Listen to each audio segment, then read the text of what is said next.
Meu nome é Natália Salazar. E eu sou a Renata Schmidt. E esse é o Patramada Criminal. Sejam muito bem-vindos. Bem-vindas. E aí, galera? Todo mundo bem? Todo mundo tá feliz? Tá feliz, não? Todo mundo quer cantar? Quer cantar? Todo mundo pede bis? Sim. Voltando, foco.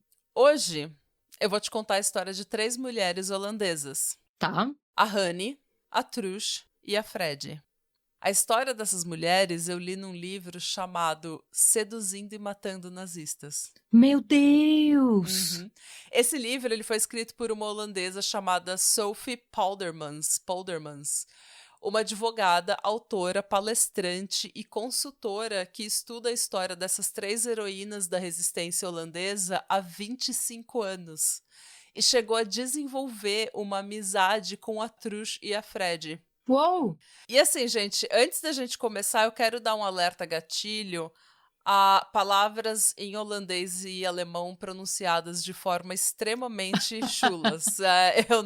Eu não consigo. Eu ouvi o audiobook no trabalho e depois eu li o audiobook, o livro e fiquei tentando pronunciar as palavras, mas tem muito e essas sons que não saem naturalmente da minha boca, então eu preciso já pedir desculpa pelo assassinato de várias palavras.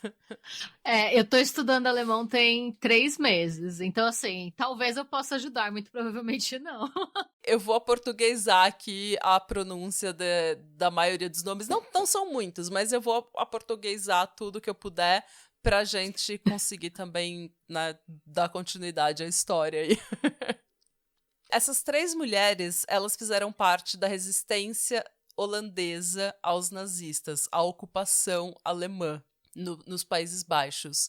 Então, eu queria só dar um micro resumo, um pequeno resumo sobre o que exatamente foi o regime nazista. A gente sabe que nas redes sociais e com tudo que está acontecendo no mundo já faz uns anos, a palavra nazista, fascista, ditador, genocida, sempre é jogada meio que de forma aleatória às vezes, né? Então é bom dar só um pequeno contexto para o que exatamente a gente está falando nesse episódio. Aliás, se você for nosso apoiador, a gente fez um especial de crime de genocídio e a gente fala um pouquinho do nazismo porque o Hitler tá entre os 10 maiores genocidas de todos os tempos, então tem mais informação lá, se vocês quiserem saber. Basicamente, a Alemanha estava completamente destruída depois da Primeira Guerra Mundial. O Tratado de Versalhes determinou que a Alemanha aceitasse a responsabilidade total pela guerra, devolvesse territórios ocupados, limitasse suas forças armadas e pagasse reparações aos países afetados. Algumas dessas condições, incluindo a reparação financeira a países afetados, foram consideradas excessivas, o que causou muita indignação em grande parte da população, porque o país já estava destruído e agora o país tinha que ficar pagando a reconstrução de outros países.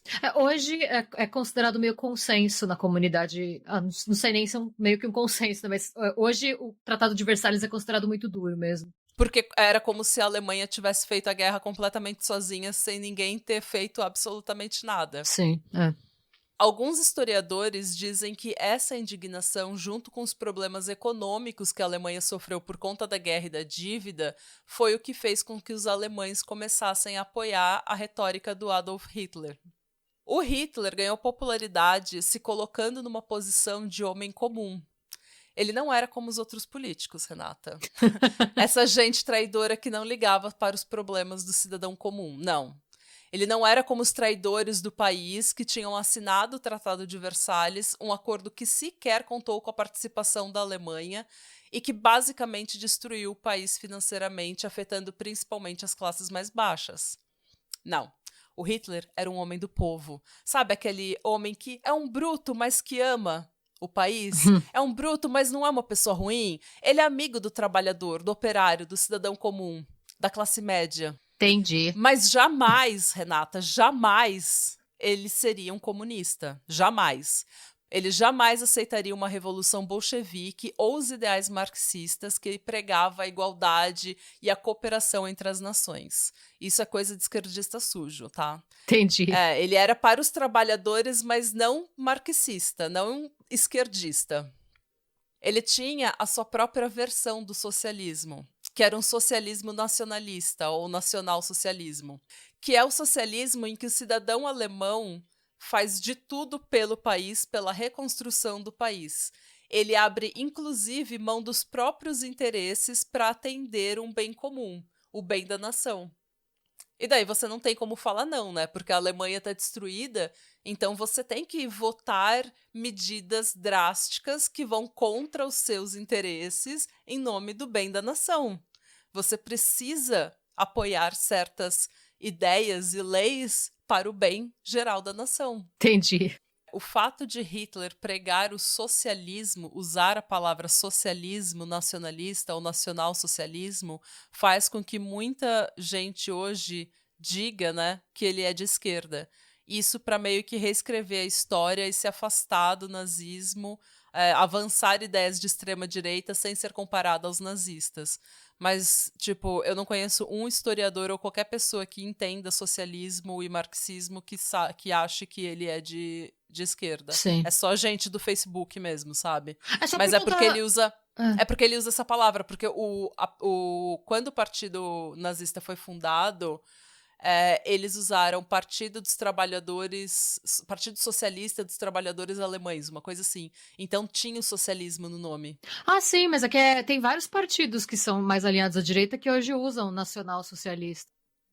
Exato. Que é aquele socialismo que é só para os alemães, aquele socialismo só para a nação e não para os trabalhadores do mundo. Na verdade, é meio que assim, é nacional para você agradar conservador e socialista para você agradar o trabalhador do povo. Nada mais é que a classe média. Classe média, trabalhador do povo, com aspas, né? Nada mais é do que uma jogada de marketing, pra você criar o nome que vai agradar o maior número de pessoas possível. Exatamente. Sem precisar se comprometer com nada. Exatamente. Mas é diferente do socialismo da esquerda, que visa a igualdade e o bem de todos os trabalhadores, eles visam o bem só dos alemães. Sim. O Hitler engrandecia a Alemanha e seu povo num nacionalismo quase cego. Ele queria reerguer a economia e fazer da Alemanha um país próspero. E para isso, ele precisava eliminar todos os fardos que a sociedade carregava. Aquelas pessoas que se aproveitavam do sistema, aquelas pessoas que não colaboravam com o bem comum, aquelas que tinham privilégios e não direitos. E foi aí... A palavra the greater good, o bem comum, é um negócio que me dá até assim um arrepio na nuca, sabe? Mas tudo bem, prossiga, eu tô em silêncio aqui, eu tô ouvindo. E daí começaram os discursos, né? Os discursos que não por acaso começam em tempos difíceis. Você já percebeu a quantidade de dinheiro que esses judeus acumulam? Como eles se ajudam? Como eles só casam entre si? Como eles têm mais filhos do que os alemães? Você já percebeu como esses eslavos se comportam, esses poloneses? Um povo sub-humano controlado pelos judeus? Uma ameaça comunista próximo da Alemanha? Eles se beneficiariam muito de ter o território ocupado por um povo melhor, um povo germânico, sabe? Porque eles são um povo sub-humano. E esses romani, esses ciganos, um povo inferior, vivendo no nosso país, sabe? A gente tem que sustentar essa gente. Sabe, a Alemanha tinha que ser para os alemães. Então tá bom. Então, ok. Ai, gente, qualquer semelhança com os tempos atuais são meras coincidências, obviamente. Todos aqueles que não participassem do bem comum deveriam ser expelidos da sociedade. Comunistas, judeus, eslavos, romani, pessoas com deficiência, gays, trans. Eles são um fardo para a sociedade. Artistas, cientistas, democratas, organizações de paz e de direitos humanos. Tudo é um fardo para a nossa economia. O que eles acrescentam para o bem comum? Nada. A gente tem que sustentar toda essa gente. Então, eliminar esses fardos da sociedade era a única forma de reerguer o país e o orgulho nacional, segundo essa pessoa adorável que era o Hitler. Afinal, o forte é mais forte sozinho. Propaganda era distribuída com teorias pseudocientíficas que provavam por A mais B uma hierarquia racial que colocava a raça ariana no topo. Bem, usando manipulação, coerção e extorsão, o partido nazista liderado por Adolf Hitler, chegou ao poder em 1933 e iniciou um governo totalitário de extrema-direita que se baseava no nacionalismo, antissemitismo, rejeição à democracia e ao marxismo. A elite conservadora e os oligarcas alemães apoiaram o regime no intuito de salvar a economia e conter a onda comunista que a Revolução Russa tinha causado. Porque quando a Revolução Russa acontece em 1917, todo mundo fala, olha, não é que eles estão certos, tem muitos pontos aí, tem muita coisa acontecendo. Os partidos comunistas começam a brotar pela Europa, né, pelo leste europeu, e daí as coisas vão ficando assustadoras para as elites e para os oligarcas. Todos aqueles considerados inferiores à raça ariana foram discriminados, perseguidos e marginalizados em guetos. Em 1939, a Alemanha invadiu a Polônia. 2 dias depois, o Reino Unido e a França declararam guerra à Alemanha. Já em 1940, Auschwitz, um complexo de campos de concentração, foi aberto no sul da Polônia. Judeus e pessoas consideradas inferiores à raça ariana foram enviados para os campos de concentração para trabalho escravo, alimentando a máquina de guerra, inclusive. O Holocausto, extermínio em massa, principalmente de judeus, era algo planejado, organizado e executado com a eficiência de uma fábrica. Ainda em 1940, os nazistas invadiram a Noruega, a Dinamarca e os Países Baixos. E é aqui que a história da resistência holandesa e das heroínas Hanne, Truus e Fred começa. O nome de batismo da Hanne era Janetta Johanna Schaft. Eu sei que a pronúncia é tipo Schaft, mas eu vou pronunciar Schaft porque eu não sei fazer direito. Eu acho que é Schaft mesmo. Não, é Schaft. Pelo audiobook é Schaft. Schaft. É uma coisa meio intensa. Me falta a intensidade alemã ou holandesa para pronunciar isso. Mas o nome de batismo da Hanne era Janetta Johanna Schaft. Ela era conhecida como Joe.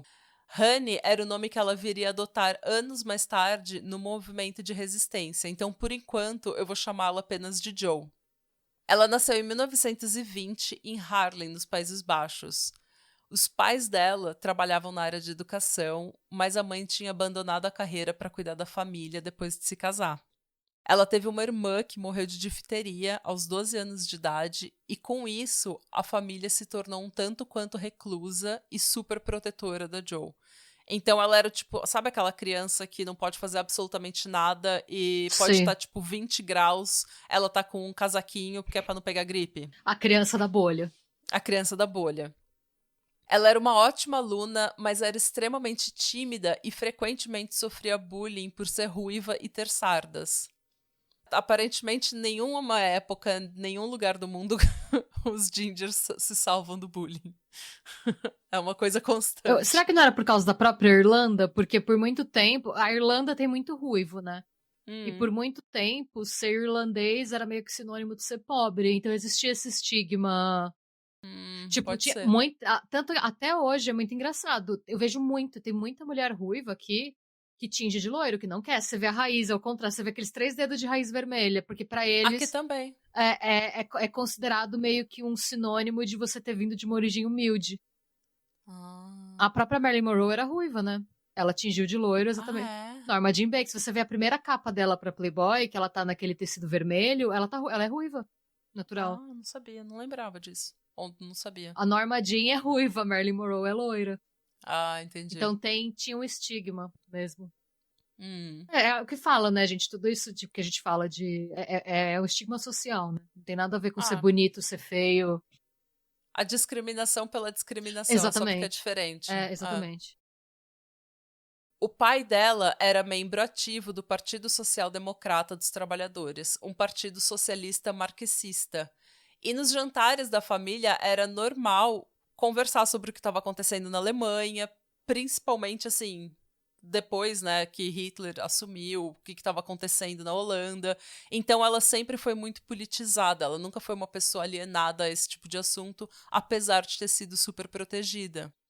Em 1937, ela se formou e começou a estudar Direito na Universidade de Amsterdã, onde ela se especializou em Direito Internacional.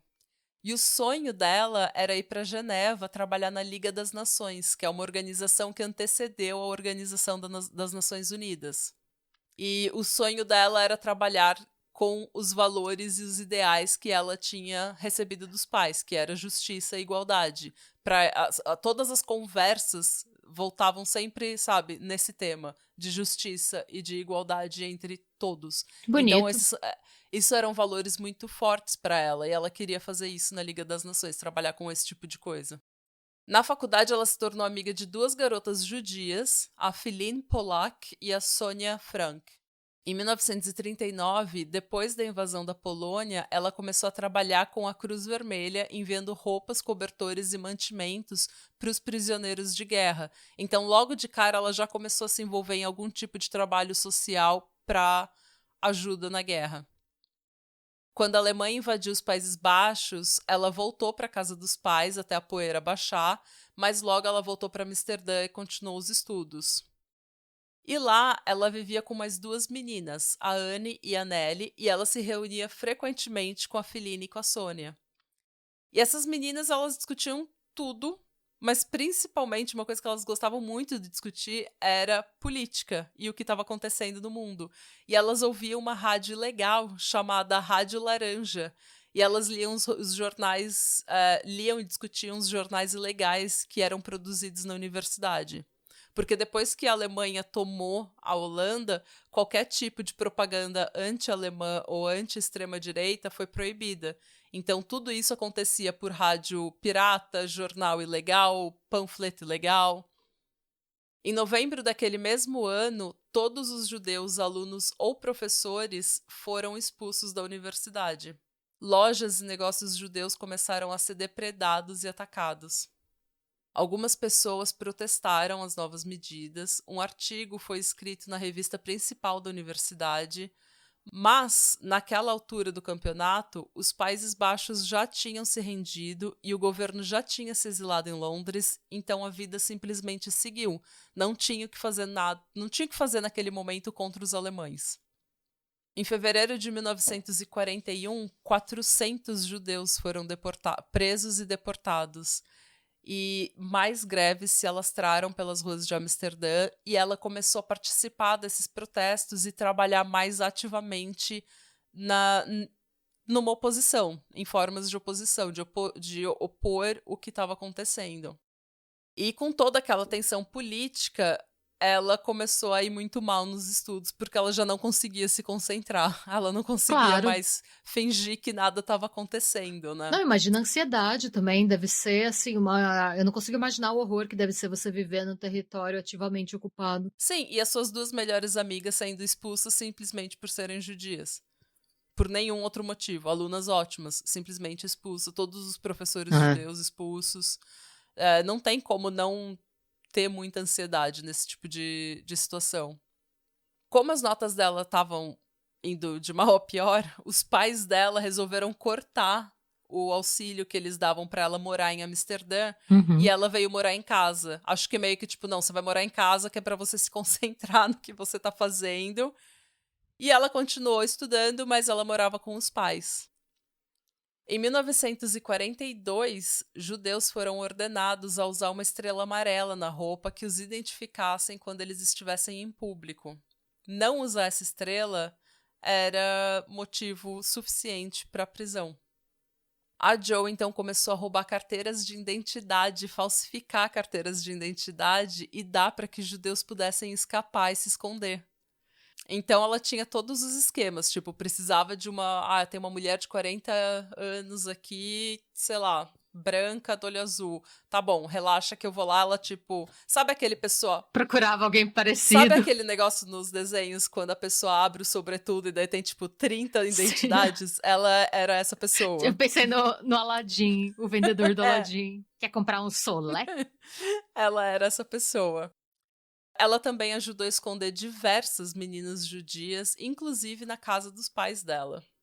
E incluindo a Philine e a Sônia, né? Que eram amigas delas, elas também se esconderam um tempo na casa dos pais da Jo. E vamos falar um pouco agora da Trush e da Fred Overstegen, que também é outro que é Overstegen. E eu não sei pronunciar, mas Oversteegen, tá bom. Como é que é? Oversteegen. Oversteegen, sei lá, alguma coisa assim. A Trush e a Fred nasceram em 1923 e 1925, respectivamente. E durante a infância, a família se mudou diversas vezes. Elas chegaram a morar em um barco, um trailer, tipo uma carroça puxada por cavalo, sabe? Aquela Meu carroça que é um Deus. trailerzinho. E um Sim. prédio ocupado. Isso tudo porque o pai delas estava sempre desempregado e ele meio que deixava a vida levar ele, sabe? Aquela pessoa que não tinha muito compromisso, tudo vai dar certo, tudo se resolve, relaxa. Ele era um espírito livre até Muito demais. livre. O que gerava diversos conflitos na família, porque as crianças precisavam de roupa, comida e estudo. Estabilidade emocional. Exato.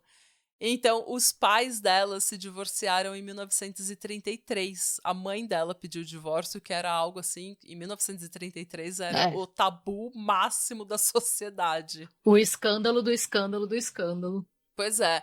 E como acontecia naquela época, e até hoje acontece de vez em quando, o pai delas acabou se casando novamente, tendo mais 2 filhos e simplesmente se mudando para outra parte do país. Tipo, falou: Ó, vou começar uma vida nova com a minha nova família e tchau. Adeus. Adeus. Muito bem. E deixou a mãe delas uma mãe solteira. Parabéns. Ah. A mãe das meninas era uma comunista engajada socialmente, que ensinou as filhas a serem mulheres extremamente independentes e fortes. Em 1934, ela ofereceu abrigo para uma mulher judia e os 2 filhos dela, refugiados do regime nazista na Alemanha. Detalhe: já naquela época, muito antes da ocupação nazista, era ilegal abrigar refugiados nos Países Baixos, porque quando Hitler assumiu e os judeus começaram a ser perseguidos lá, eles começaram a se refugiar para a Holanda. E nos Países Baixos eles falaram: não, é proibido abrigar refugiados. Eles estão Mas, aqui gente, ilegais, a gente não quer essa gente aqui. Então, ela estava real, assim, arriscando ser presa. Então, assim como a Jo, né, a Trush e a Fred aprenderam em casa a resistir à autoridade em nome daquilo que elas consideravam ser justo. Não é justo você negar abrigo para uma pessoa que está refugiada sim, de uma situação horrível. sim.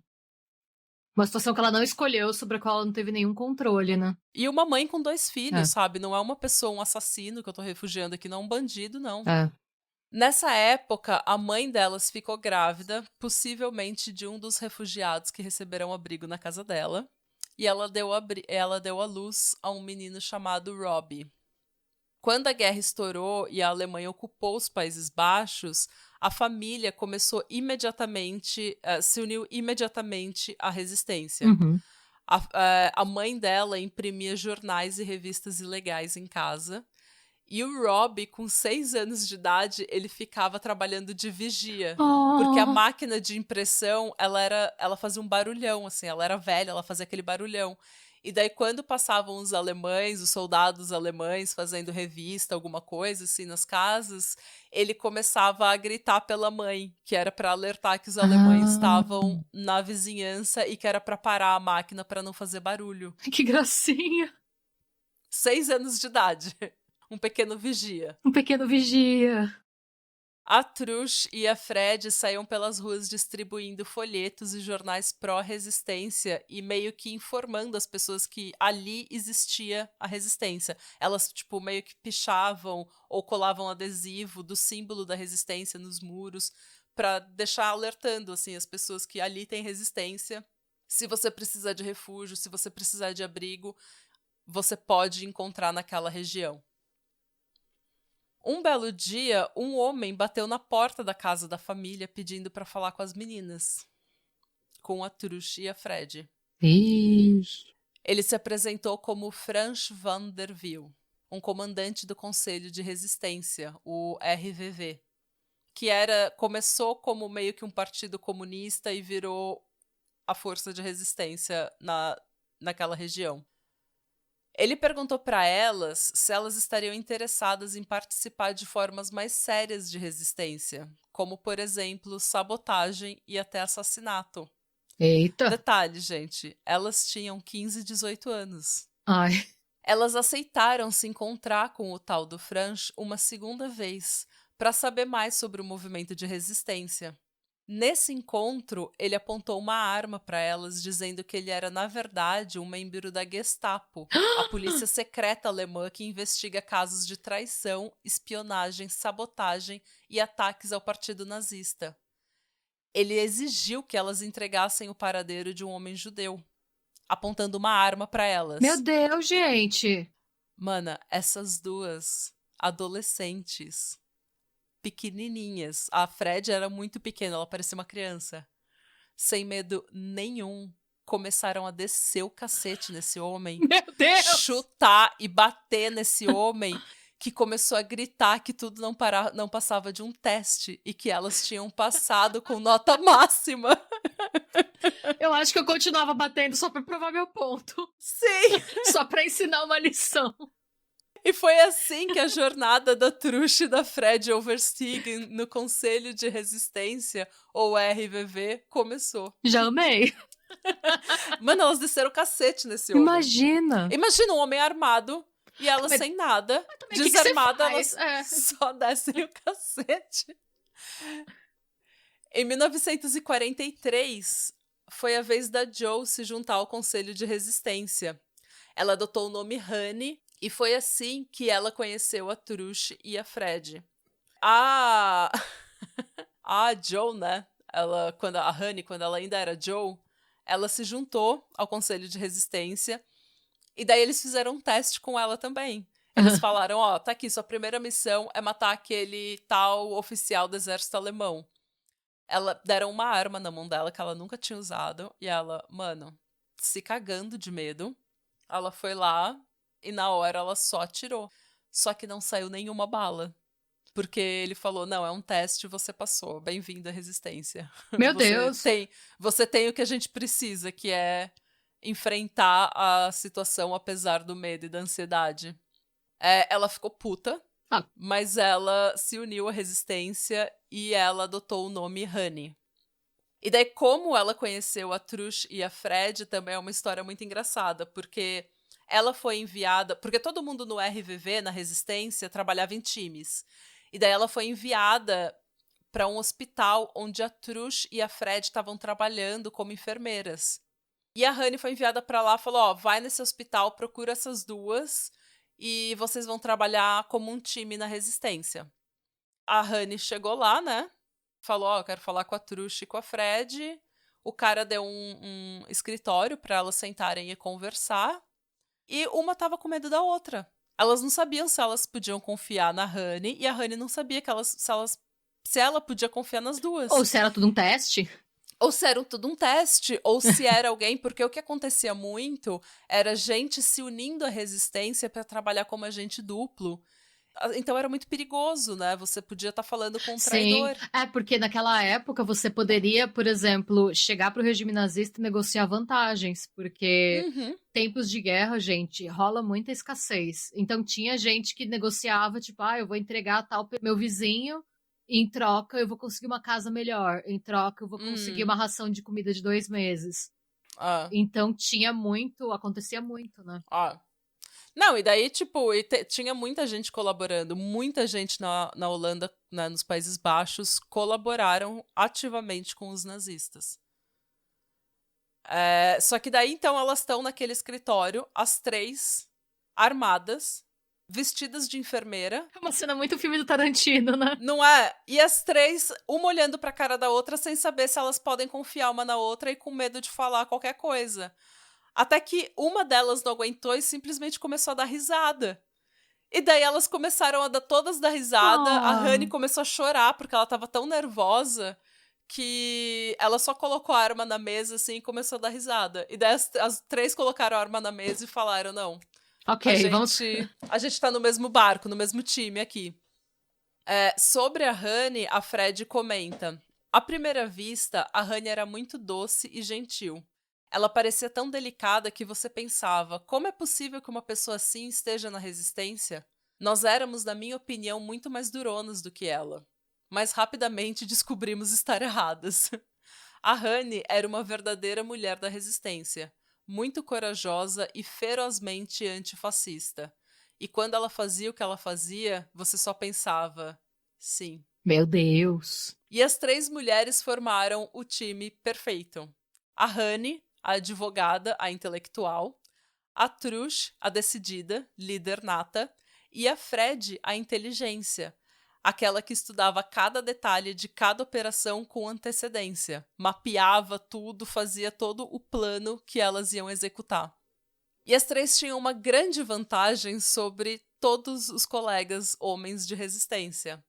Elas eram muito jovens e elas eram muito bonitas. Uma das muitas missões delas na resistência era agir como Moffen Girls. Moffen Girls era um termo para meninas holandesas que se relacionavam com soldados alemães.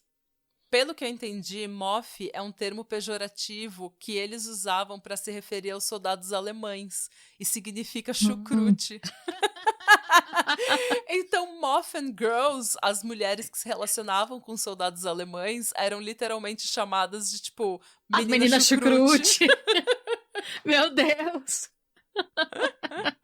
As meninas se arrumavam, se maquiavam, conversavam e flertavam com os soldados alemães e oficiais do alto escalão para conseguir qualquer informação que fosse de uso da resistência. Essas informações elas passavam para quem pudesse para quem pudesse sabotar qualquer tipo de plano do exército nazista. Algumas vezes elas seduziam esses homens e os atraíam para a floresta sob a promessa de uma caminhada romântica ou algo mais. E lá elas os matavam. Meu Deus! Assassinas do mato trilheiro! E é aqui que acaba a primeira parte dessa história. Nossa, eu tô encantada com as assassinas de nazistas. No próximo episódio, a gente vai falar sobre a resistência mesmo, sobre o trabalho da resistência, os atos de resistência, o fim da guerra e como foi a vida delas no pós-guerra. Então a gente espera que vocês se antenem no próximo episódio. E vai sair depois de apenas 2 dias para todos os apoiadores do Patramada Criminal. Na última vez que a gente teve, né, os meninos do condado de Yuba, a gente teve 2 partes e os episódios não saíram com 2 dias de diferença, eles saíram com 1 semana de diferença também para apoiadores, porque agora é a dona Renata que vai tirar férias no Brasil. Sim. Então a gente tá gravando tudo com antecedência. E daí eu não tinha certeza. A gente já tinha gravado um episódio para apoiadores, mas eu não tinha certeza se a gente ia precisar usar ele como um episódio normal, se a gente ia ter algum problema para gravar tudo antes dela viajar. Então, por esse tipo de coisa, a gente não conseguiu entregar 2 dias depois, mas essa parte 2 vai chegar 2 dias depois da parte 1 para todo mundo que apoia no YouTube ou na Aurelo. A gente tá muito organizado esse ano, vê com todos os perrengues, com a depressão, com as coisas, a gente conseguiu de novo entregar 4 semanas de conteúdo gravado antes de você ir pro Brasil. Sim. E, gente, depois disso a gente parou com as férias. A gente promete que a gente para com as férias. Aí depois disso a programação volta ao normal mesmo, que calhou. Normalmente a nossa agenda é um pouco diferente, não costumo tirar férias assim no começo do ano, foi uma situação extraordinária. E tá tudo bem também, o importante é que vai ter episódio pra vocês. Então, essa primeira parte sai na segunda e na quarta-feira, oreleiros e youtubeiros já podem conferir a parte 2. Yes! Aliás, para uma dica, né? Porque a gente tem bastante ouvinte que também mora fora do Brasil e nossos ouvintes também viajam bastante e tal. A gente tem ouvintes maravilhosos, né? Se vocês estiverem viajando por Berlim, tudo o que se refere à programação, né? Cultural e tal, que fala sobre Segunda Guerra e sobre temas decorrentes de Segunda Guerra é gratuito. Então. Então, é muito interessante para você conhecer um pouco desse momento histórico estando lá, né? Vendo, porque tem muito lugar, por exemplo, dependendo do bairro que você vai, ainda tem buraco de bala, de Uhum. metralhadora, então é só uma dica cultural para quem gosta. E Berlim, em comparação com outras cidades da Europa, é bem barata. E Uhum. você consegue fazer todos esses passeios sem pagar nada, é tudo gratuito mesmo, e a qualidade é muito boa dos passeios, do Extremamente material. importante, né? É. Extremamente importante não esquecer dessa parte da história do mundo. Nossa, eu adorei. E Radebra. Slán! Tchau!